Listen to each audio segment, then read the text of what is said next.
Welcome to behind the headlines. This is Satish. దేశవ్యాప్తంగా corona ఊహకందని స్థాయిలో కల్లోలం సృష్టిస్తోంది. ఆ వయసు ఈ వయసు అన్న తేడా లేకుండా అన్ని వయసుల వారిని పట్టి పీడిస్తోంది. పిల్లలకు కరోనా వచ్చే అవకాశాలు తక్కువే అని ఫస్ట్ వేవ్లో అనుకుంటే సెకండ్ వేవ్ వచ్చేసరికి ఆ పరిస్థితి మారిపోయింది. ప్రస్తుతం పిల్లల్లో కరోనా లక్షణాలు ఎక్కువగా ఎందుకు కనిపిస్తాయి?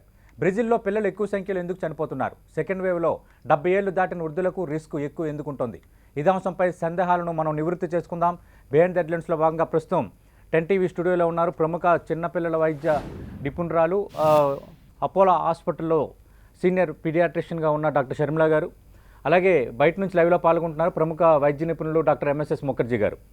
రైట్, షర్మిల గారు, మొదటి వేవ్లో కంటే సెకండ్ వేవ్లో కొత్తగా చాలా మాట్లాడుకుంటున్నాం మనం. అంటే ఒకటి వేరియంట్స్ నుంచి వస్తున్న లక్షణాలు కానీ, ఎప్పుడు కనిపించిన లక్షణాలు, ఎక్కువ సంఖ్యలో కొన్ని ఏజ్ గ్రూప్స్కి ఫస్ట్ వేవ్లో అసలు యూత్ గారు ఎక్కువ ఎఫెక్ట్ కాలేదు, బట్ సెకండ్ వేవ్లో చూసుకునేసరికి యూత్ కూడా బాగా ఎఫెక్ట్ అయ్యారు. కానీ చిన్నపిల్లలకి ఎక్కువ ఎఫెక్ట్ కాదు, వాళ్ళలో ఇమ్యూనిటీ ఎక్కువ ఉంటుంది, సెకండ్ వేవ్లో కూడా అదే పరిస్థితి ఉంటుందని అందరూ అనుకున్నారు. బట్ గణాంకాలు చూస్తున్నప్పుడు సెకండ్ వేవ్లో పిల్లలకి ఎక్కువగా ఎందుకు వస్తుందంటే ఏం చెప్తారు? నిజంగా పిల్లలకి ఎక్కువ వస్తుందన్న వార్త నిజమేనా?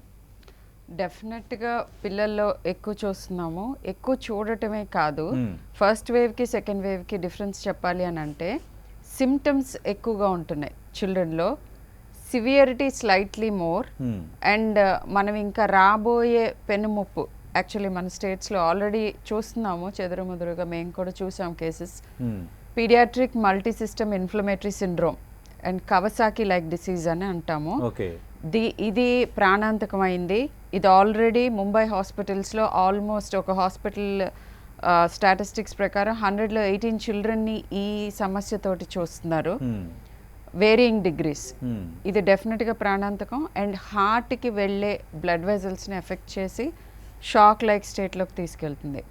అయితే ఇది ఎందుకు జరుగుతోంది ఇలా అంటే పిల్లలకి ఎందుకు ఎక్కువ వస్తుంది అని అంటే what I can think of, and younger age గ్రూప్లో ఈసారి ఎందుకు ఎక్కువగా హాస్పిటలైజేషన్స్ జరుగుతున్నాయి అంటే కమ్యూనిటీలోకి వెళ్ళిన తర్వాత మింగ్లింగ్ ఎక్కువైంది. ఫస్ట్ టైం మనము ఇమ్మీడియట్గా లాక్డౌన్ చేసిన తర్వాత పిల్లల్ని స్కూల్కి వెళ్ళనీయకుండా ఆపేసి ఇంట్లోనే ఉంచాం. సో వాళ్ళకు వస్తున్న కాస్త డిసీజ్ పెద్దవాళ్ళ నుంచి వాళ్ళకి వచ్చింది. ఇప్పుడు కిందకి వెళ్ళి ఆడుకోవటం అంటే మింగ్లింగ్, కాంటాక్ట్ స్పోర్ట్స్ ఆడుకోవద్దన్ను, బాగా దగ్గరగా మాస్క్ లేకుండా, బిలో 5 years వాళ్ళు అయితే మాస్క్ కూడా మేము అడ్వైస్ చెయ్యం. సో ఇలా అవటం వలన కమ్యూనిటీ ఎక్స్పోజర్ ఎక్కువైంది. స్కూల్స్ తెరిచారు, వేరేగా బయటకు వెళ్ళటం, వాళ్ళు కూడా మూవీ థియేటర్స్కి వెళ్ళారు, అన్ని చోట్లకి వెళ్ళారు పిల్లలు కూడా.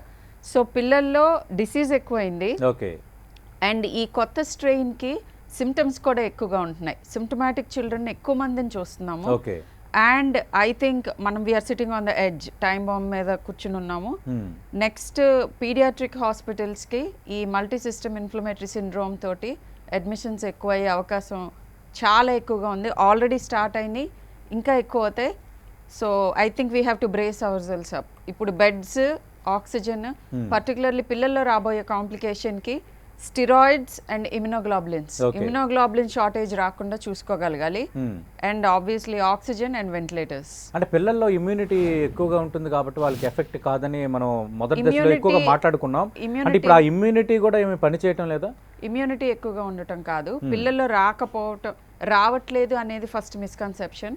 నేను ఫస్ట్ వేవ్ లో కూడా ఆల్మోస్ట్ 150 చిల్డ్రన్ అన్న ట్రీట్ చేశాను ఆ పీక్ లో ఉన్నప్పుడు. వాళ్ళకి వచ్చేవి అసిమ్టమాటిక్ కేసెస్ ఎక్కువ ఉండే, ఇప్పుడు సిమ్టమ్స్ ఎక్కువైనాయి. అండ్ ఈ కొత్త మ్యూటేషన్ డబుల్ మ్యూటాంట్ అండ్ నిన్న there was one more thing, triple mutant ఉంది. ఇది ఇంకా కూడా మ్యూటేట్ అవుతుంది. మ్యూటేట్ అవడానికి మెయిన్ రీజన్ ఏంటంటే మల్టిప్లికేషన్. ఎంతమంది ఎక్కువ మందికి వస్తే అంత ఎక్కువ మ్యూటేషన్స్ వస్తూ ఉంటాయి. సో దీంట్లో ఏస్ రిసెప్టార్స్ తక్కువగా ఉంటాయి పిల్లల్లో. సో పట్టుకోగలిగే ఇది అంటే ఇప్పుడు ఈ సర్టెన్ సర్ఫేస్ ఏరియాలో 3 ఉంటే రిసెప్టార్స్, 30 ఉంటే అటాక్ చేయటం ఈజీ కదా.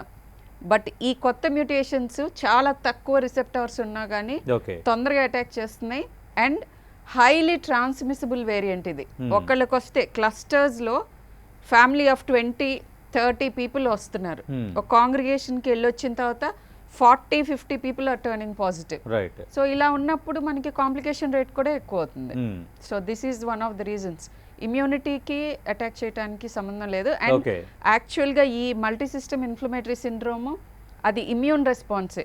అంటే అడల్ట్స్లో సైటోకైన్ స్టార్మ్ అని అంటాం, right. Something like that. Okay. Immunity మూలాన జరిగే ప్రాబ్లం ఇది. Right. So this is what it is. Okay. Mukherjee గారు, మనం మొదటి దశలో మాట్లాడుకున్నాం, అంటే కేవలం చిల్డ్రన్స్ క్యారియర్స్గా ఉంటున్నారు, వాళ్ళకి అంత ప్రమాదం లేదు, బట్ వాళ్ళు క్యారియర్స్గా ఉంటున్నారు కాబట్టి ఇంట్లో ఉండే పెద్దలతో కానీ తల్లిదండ్రులతో కానీ ఉండేటప్పుడు ఖచ్చితంగా వాళ్ళు ఎఫెక్ట్ అయ్యే అవకాశం ఉందనే మొదటి దశలో మనం మాట్లాడుకున్నాం.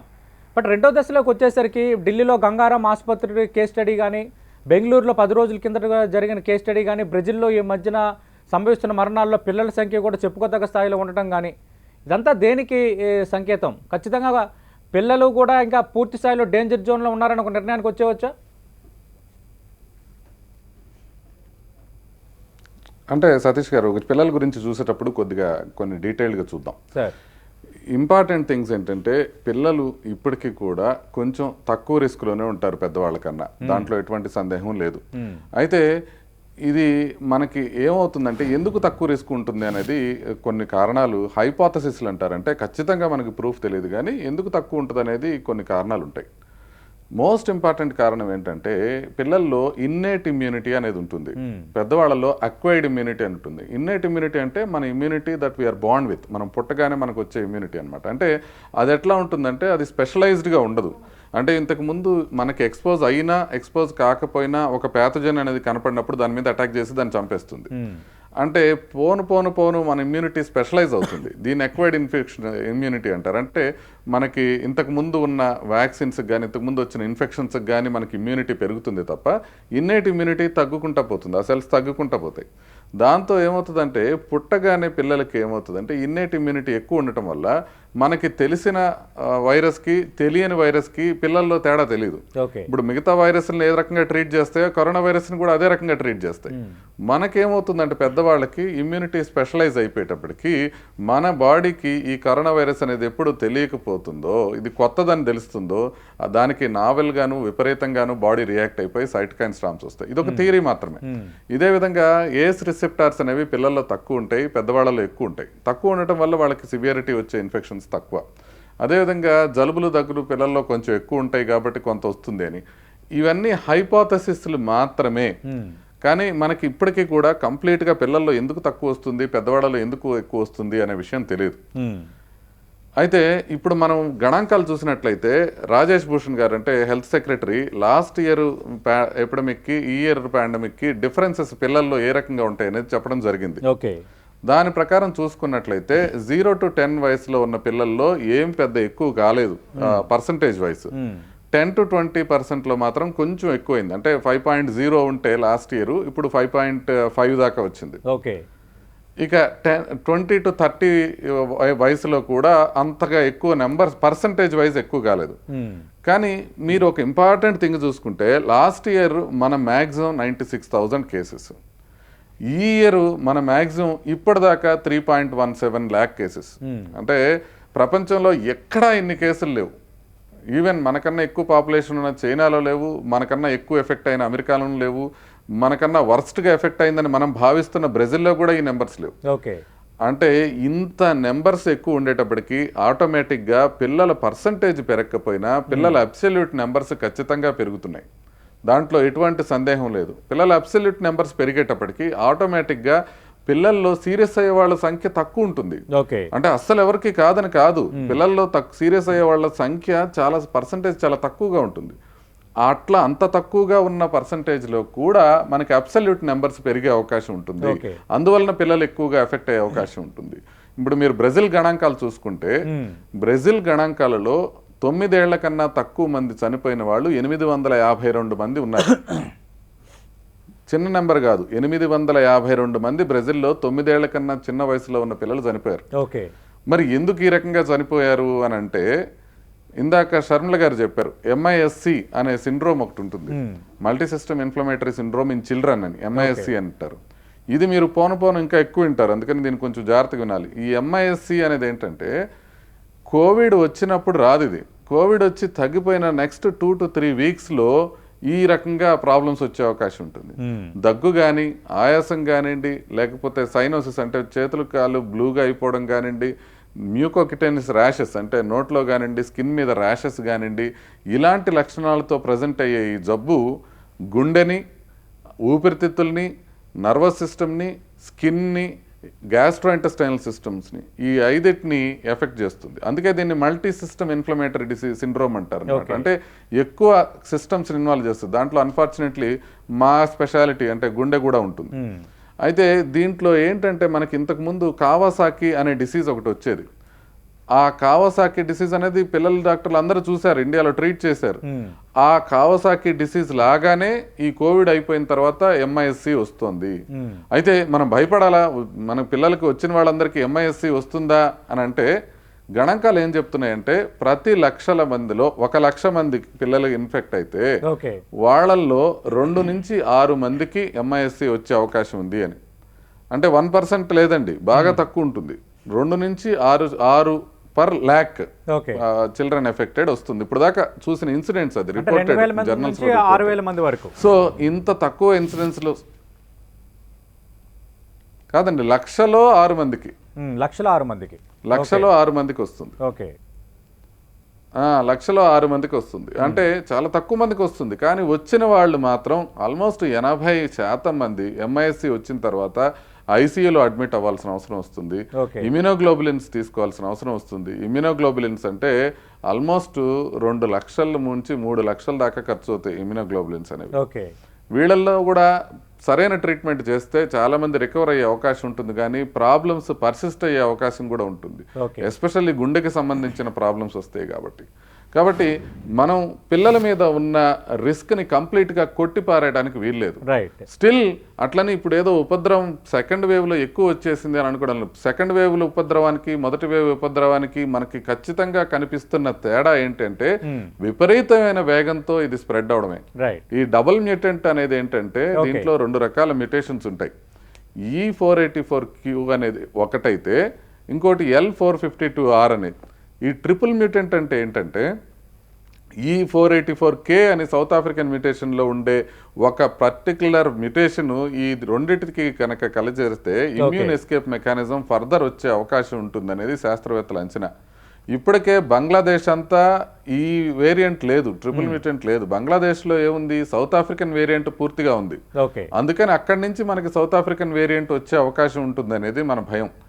అయితే ఈ మ్యూటేషన్స్ ఈ 3 కలిపి మనకి ట్రిపుల్ మ్యూటెంట్కి ఇప్పుడు ఒక పేరు పెట్టారు, B1618 అని. ఈ డబుల్ మ్యూటెంట్ B1617 అని పిలుస్తున్నాం.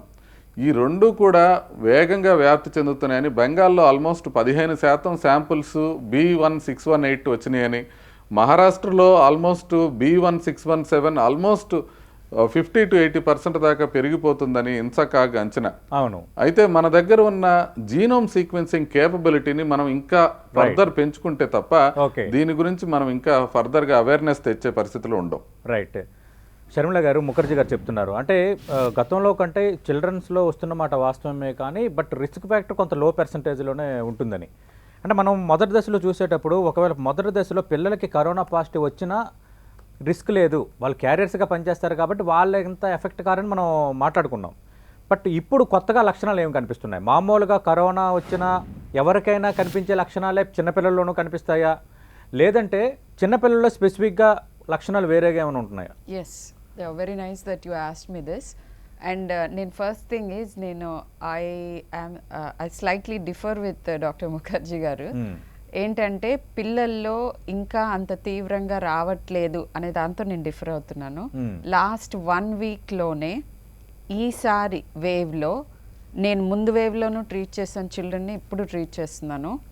యాక్చువల్లీ ర్యాషెస్, కాళ్ళు చేతులు ఎర్రబడటం, కళ్ళు ఎర్రబడటం, తర్వాత కడుపులో నొప్పి, చెస్ట్ డిస్కంఫర్ట్, ఈ లూజ్ మోషన్స్, ఇవి ఈ వేవ్లో ఎక్కువగా వస్తున్న symptoms. Last time most of them asymptomatic ఉన్నారు అండ్ లూజ్ మోషన్స్తో ప్రజెంట్ అయ్యారు, రెడ్ ఐస్ అవి వచ్చినాయి. కానీ ఈసారి నేను ఏదైతే డిస్క్రైబ్ చేశానో ఈ pediatric multi system inflammatory syndrome, అది కరెక్ట్గా ఫుల్ బ్లోన్గా షాక్లో లాగా కానీ లేకపోతే సీరియస్గా ఇంప్లికేషన్స్ తోటి వచ్చే వెరైటీ కాకుండా ఇన్కంప్లీట్గా కూడా ప్రెసెంట్ అవుతుంది ఈ పర్టికులర్ వేవ్లో. అండ్ ఇలాంటి పిల్లల్ని ఫాలో అప్ చేయాల్సిన అవసరం పడుతుంది. ముందు వేవ్లో ఏమైందంటే చాలామంది అసిమ్టమాటిక్గా ఉన్నారు, చాలా మైల్డ్ సిమ్టమ్స్, అండ్ పిల్లలు వెల్ లుకింగ్ ఉండేవాళ్ళు.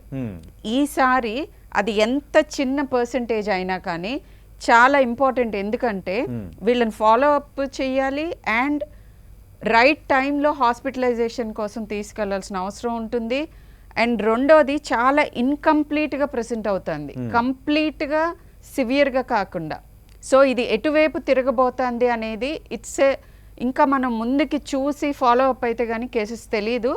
సో చాలా ప్రాంప్ట్గా వీడియో కన్సల్ట్స్, డాక్టర్ని అప్రోచ్ అవ్వటం చాలా important, more important than the last wave.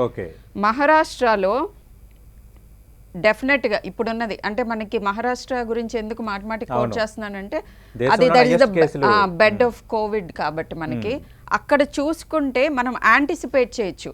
అదే తీవ్రతతో మనము ట్యాకిల్ చేయాల్సిన అవసరం పడకపోవచ్చు, బట్ దాన్నే కొంచెం తక్కువ మోతాదులో మనం కూడా ఫేస్ చేయబోతున్నాం. అండ్ దీనికి మోస్ట్ ఇంపార్టెంట్ థింగ్ ఏంటంటే ఈ కరోనరీ ఆర్టరీ వెజల్స్ ఆ complete paediatric multi system inflammatory సిండ్రోమ్లో ఫిట్ అవ్వకపోయినా కూడా చాలా మంది, కొంతమందికి పెరికార్డియల్ ఎఫ్యూజన్స్ తోటి, అంటే గుండె చుట్టూతో నీరుతోటి, కొంతమందికి కరోనరీ ఆర్టరీ ఎన్యూరిజమ్స్ తోటి, బట్ సీరియస్ గా ఎఫెక్ట్ అవ్వకుండా జరుగుతున్నాయి ఇవి. మామూలుగా ఏం ఎక్స్పెక్ట్ చేస్తామంటే ఈ ఫైండింగ్స్ అన్ని చాలా సీరియస్ గా ఎఫెక్ట్ అవుతున్న పిల్లల్లో చూస్తాం. బట్ వెరీ సర్ప్రైజింగ్లీ నేనే కాదు, నా కొలీగ్స్ కూడా, we have a group where we talk about, అందరం చూసే కేసెస్ మాట్లాడుకుంటాం.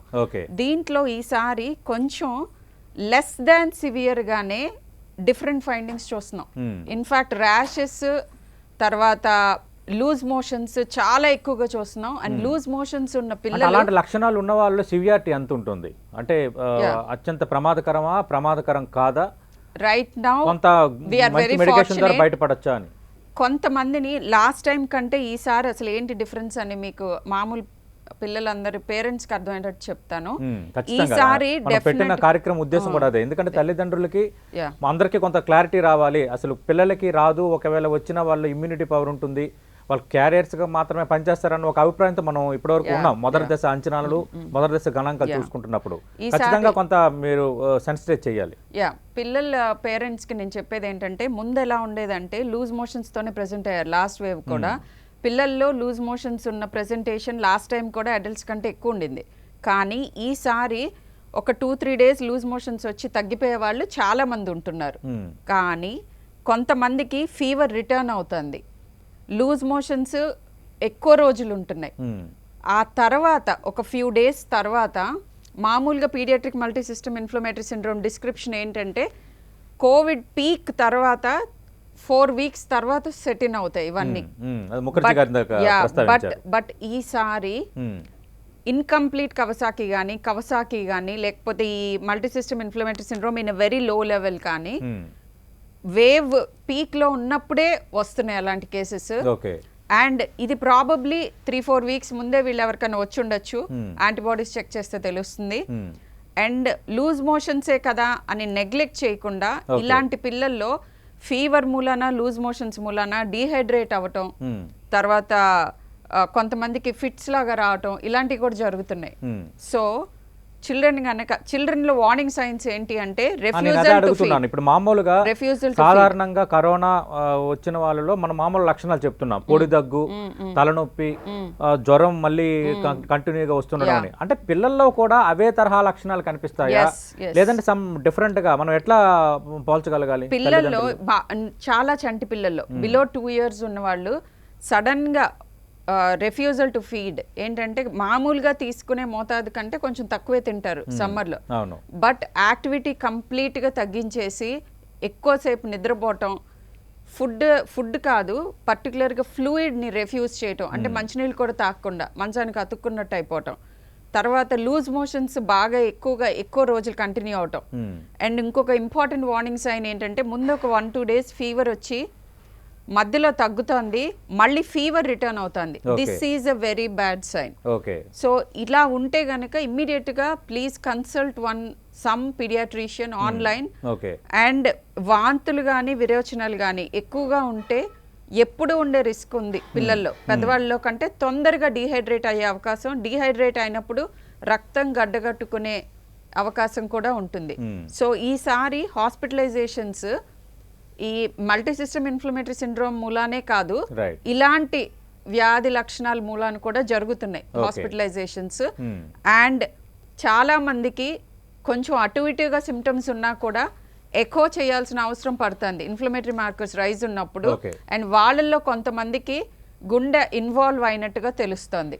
రైట్. సో నేను ఒక్క మాటలో చెప్పాలి అని అంటే పీడియాట్రిషియన్స్కి అండ్ పేరెంట్స్కి లో థ్రెషోల్డ్ ఉండాలి. అంటే హై సస్పిషన్తోనే మనం డెత్స్ ప్రివెంట్ చేయగలుగుతాం. ఓకే. తెలంగాణలో, ఏపీలో ఇప్పటి వరకు ఉధృతంగా డెత్స్ లేవు పిల్లల్లో. బట్ అయ్యాక మనం ఇలా డిస్కస్ చేసుకునే కంటే రైట్. థ్రెషోల్డ్ ముందుగానే జాగ్రత్త పడటం మంచిదని. లోవర్ చేసుకుంటే రైట్. పికింగ్ అప్ రేట్ ఎక్కువ అయితే, ఓకే. ఫాలోయింగ్ అప్ చేస్తే, వార్నింగ్ సైన్స్ చెప్తే, రెడ్ ఫ్లాగ్స్ ఏంటంటే ఓకే. ఈ రెఫ్యూజల్ టు ఫీడ్, బాగా సివియర్గా తలనొప్పి ఉండటం, ఫీవర్ మళ్ళీ రిటర్న్ అవటం, మోస్ట్ ఇంపార్టెంట్లీ కాళ్ళు చేతులు వాపు కానీ నేను చూసిన కొన్ని కేసెస్లో ఓన్లీ ఎర్రబడటం, తర్వాత ఫ్లూయిడ్స్ తీసుకోవడానికి అయిష్టత చేయటం. ప్రదర్శించడం, తీసుకోవడానికి ఇష్టం చాలా చూపించకపోవడం. అంటే డస్సిపోయినట్టుగా ఎక్కువసేపు నిద్రపోవటం, ఓకే. అండ్ యాక్టివిటీ ఇమీడియట్ గా తగ్గించేసుకుంటారు. రైట్.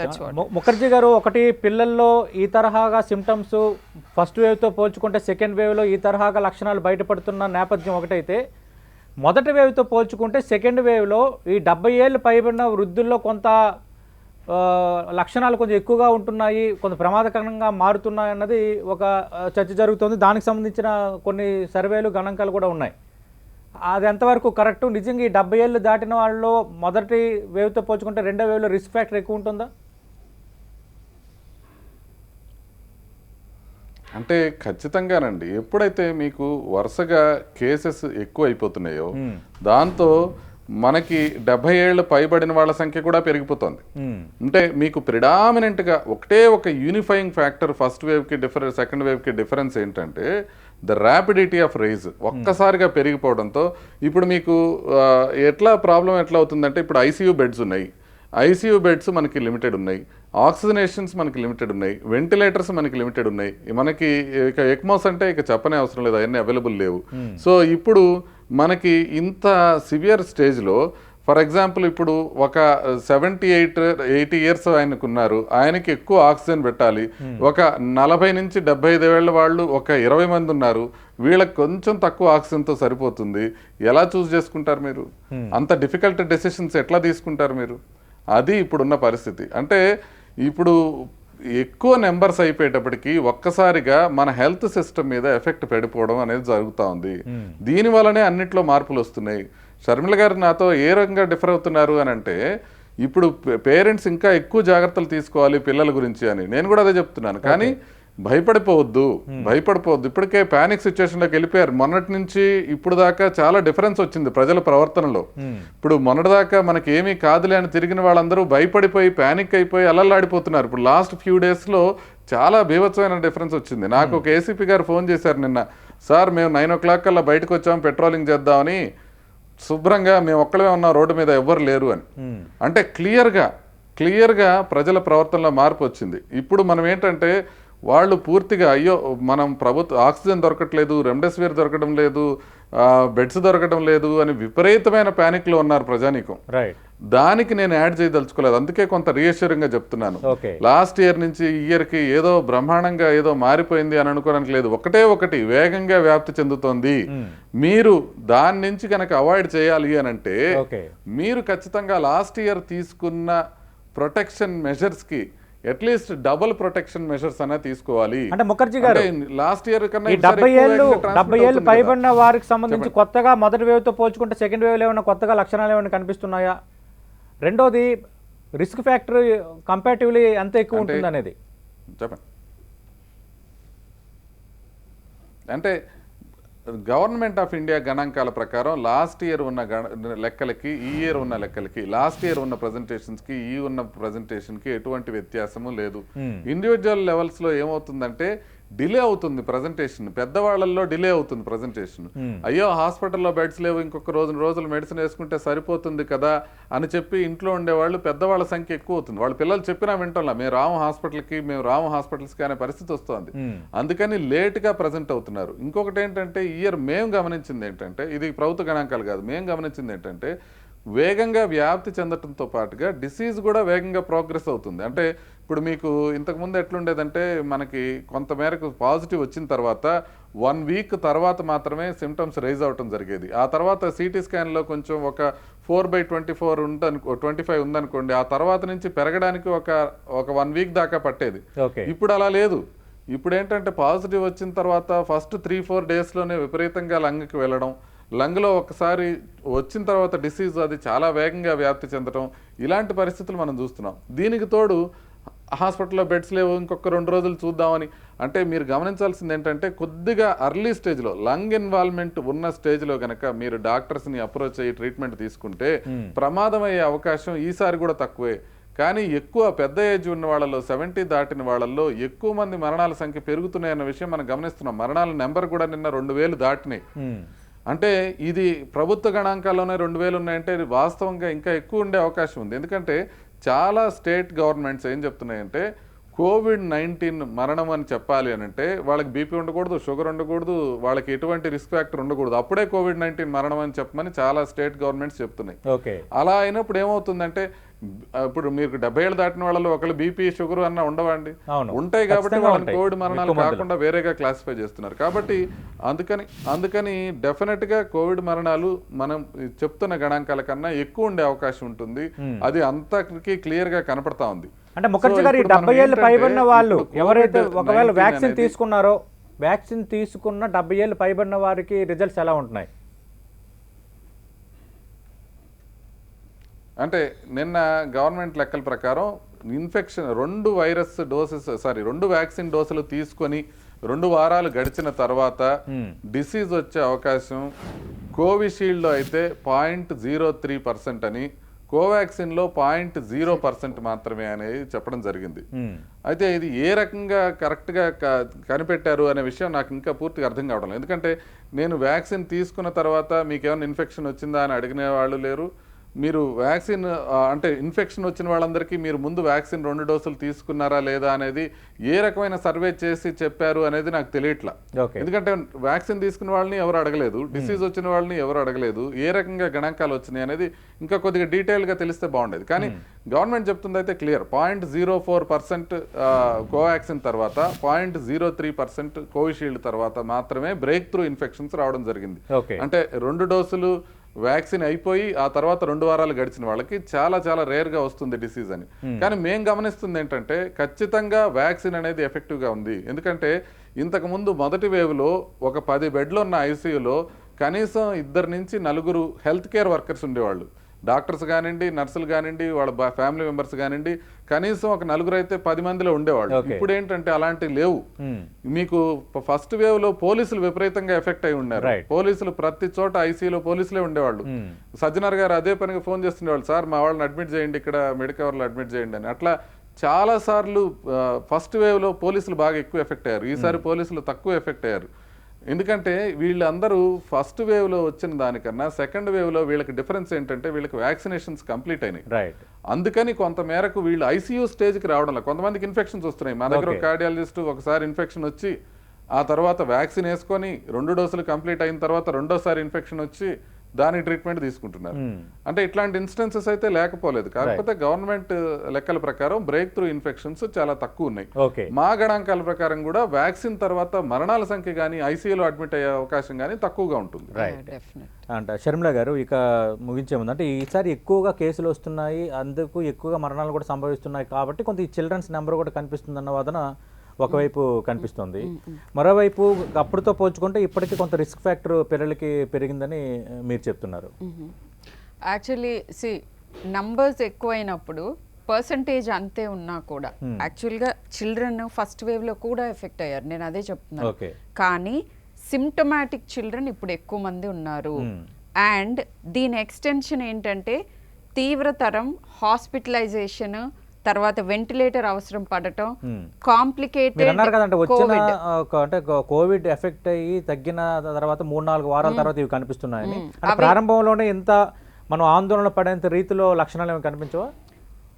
అదేంటంటే మనకి కోవిడ్ Parents ఎలాంటి వచ్చిందా జాగ్రత్తలు లేదా అనేది అసలు మనకి తెలియకుండా కూడా వచ్చి తగ్గిపోయి ఉన్న కరోనా ఉన్న వాళ్ళు ఇప్పుడు డైరెక్ట్గా ఆ మల్టీ సిస్టమ్ ఇన్ఫ్లమేటరీ సిండ్రోమ్తో రావచ్చు. అండ్ మోర్ ఇంపార్టెంట్లీ కోవిడ్ పీక్లో ఉన్న టైంలోనే అలాంటి కేసెస్ కూడా వస్తున్నాయి. నేను మళ్ళీ రీఇటరేట్ చేస్తుంది ఏంటంటే ఆందోళన పడక్కర్లేదు, కానీ చాలా అప్రమత్తంగా ఉండాలి.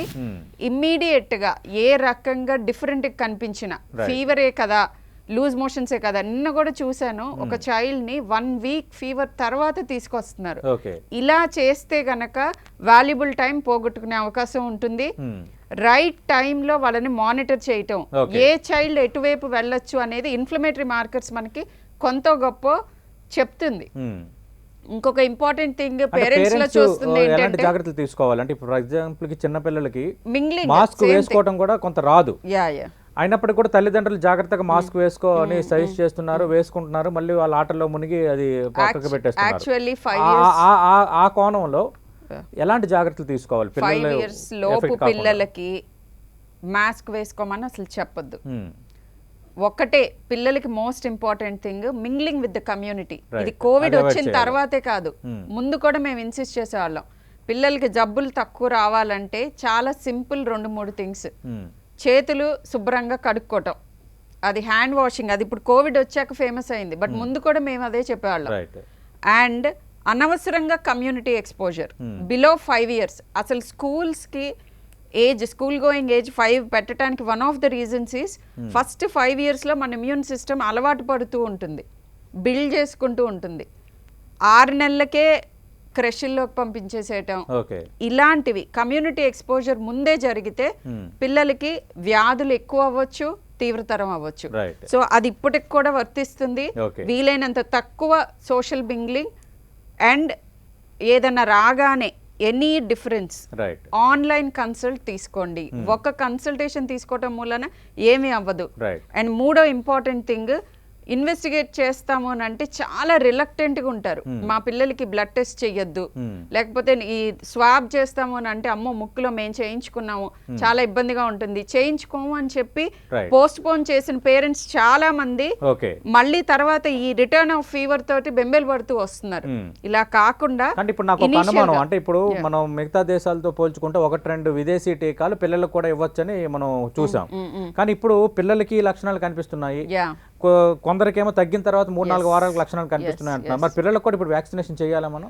ఎస్, వెరీ నైస్ థింగ్ మీరు అడిగారు. ఫస్ట్ థింగ్ ఈస్ వ్యాక్సిన్ అసలు సేవ్ చేస్తుందా లేదా. I completely agree with doctor Mukherjee. ఇది బియాండ్ ఎనీ డౌట్. నా పర్సనల్ ఎక్స్పీరియన్స్. ఇప్పుడు మనకి ఇండియాలో అందుబాటులో ఉన్న కోవిషీల్డ్ కానీ కోవాక్సిన్ కానీ పిల్లలకి ఇవ్వచ్చా? రైట్ నౌ నో, ఎందుకంటే ఇంకా స్టడీస్ జరగలేదు. పర్టికులర్లీ కోవిషీల్డ్ యూకేలో పిల్లల్లో greater than 12 and less than 18లో స్టార్ట్ చేశారు ట్రయల్స్ ఆగస్ట్లోనే. కానీ అది phase 3 దగ్గర ఇప్పుడు రైట్ నౌ దానికి ఉన్న కొన్ని ఇబ్బందుల మూలంగా పీడియాట్రిక్ ట్రయల్ని స్టాల్ చేశారు. యుఎస్లో ఉన్న వ్యాక్సిన్ గ్రేటర్ దాన్ 12 year oldsకి అప్రూవల్ ఆల్మోస్ట్ వచ్చింది, కానీ అది మన దగ్గర లేదు. రైట్ నౌ లెస్ దాన్ 18కి ప్రెగ్నెంట్ విమెన్ కి, లాక్టేటింగ్ విమెన్ కి ఇప్పుడు మన వ్యాక్సిన్స్ తీసుకునే జాగ్రత్తల్లో ఉండడమే బెటర్. తల్లిదండ్రులు కానీ పిల్లల విషయంలో కానీ మరికొంత జాగ్రత్త వ్యవహరించాలి. మీరు అన్నట్టు ఆందోళన పడకూడదు కానీ బట్ అప్రమత్తంగా ఉండాలి. అట్లీస్ట్ అలాగే మింగ్లింగ్ తగ్గించాలి.